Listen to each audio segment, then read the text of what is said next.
11 তারিখ এবং তারপরে সুতি এবং শামশেরগঞ্জে যে হিংসা ঘটনা ঘটেছিল সেই হিংসার ঘটনার তদন্তে এখনো পর্যন্ত মোট 60টি এফআইআর করা হয়েছে, 60।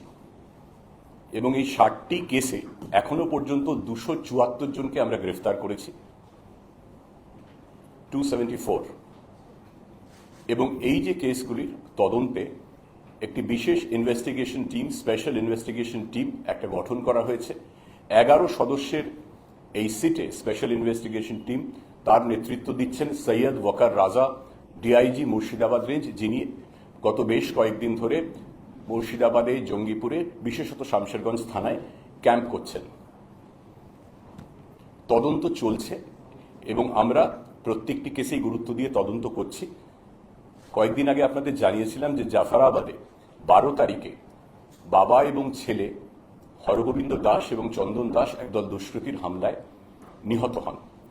সেই কেসে ইতিমধ্যেই আমরা দুজনকে অ্যারেস্ট করেছিলাম দু-এক দিন আগে, কালু নাদাব এবং দিলদার নাদাব। গত রাত্রে সারা রাত ধরে অভিযান চালিয়ে আরও একজনকে আমরা গ্রেফতার করেছি।